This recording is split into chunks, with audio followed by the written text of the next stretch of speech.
দোয়া কবুলের সময়গুলো শুনে নেন। রাতের শেষ অংশে দোয়া কবুল হয়। বৃষ্টি পড়ছে, বৃষ্টি, দোয়া করলে দোয়া কবুল হয়। আজান হচ্ছে, আজান, আজানের উত্তর দেন, উত্তর দেওয়ার পরে আজানের দোয়া পড়েন, তারপরে রাসূলের প্রতি দরুদ পড়েন সাল্লাল্লাহু আলাইহি ওয়াসাল্লাম, হাত উঠিয়ে দোয়া করেন, দোয়া কবুল হয়ে যাবে ইনশাআল্লাহ। আজান হয়েছে, ইকামত হবে। আজান ইকামতের মাঝখানে একটা সময় আছে না, এই সময় দোয়া করেন, দোয়া কবুল হয়ে যাবে ইনশাআল্লাহ। সুন্দর করে ওযু করেন, ওযু করে হাতটা তুলে দোয়া করেন, দোয়া কবুল হয়ে যাবে ইনশাআল্লাহ। 2 রাকাত নামাজ পড়েন, 2 রাকাত নামাজে মনোযোগ ঠিক রাখার চেষ্টা করেন, নামাজ শেষে হাত তুলে দোয়া করেন, দোয়া কবুল হয়ে যাবে ইনশাআল্লাহ। আপনি কোনো ভালো কাজ করেছেন, গোপনে দান করেছেন বা কোনো দান সাদাকা করেছেন, ভালো কাজ করেছেন, কেউ দেখে নাই, আল্লাহ দেখেছেন, এই কাজটাকে ওসিলা করে দোয়া করেন, দোয়া কবুল হয়ে যাবে ইনশাআল্লাহ। করা যাবে?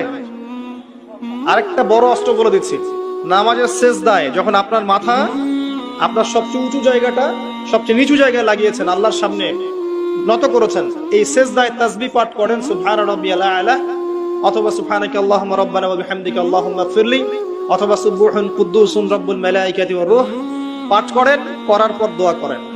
সেজদায় যে দোয়াই করবেন ইনশাআল্লাহ কবুল হয়ে যাবে। সেজদায় যে দোয়াই করবেন ইনশাআল্লাহ কবুল হয়ে যাবে।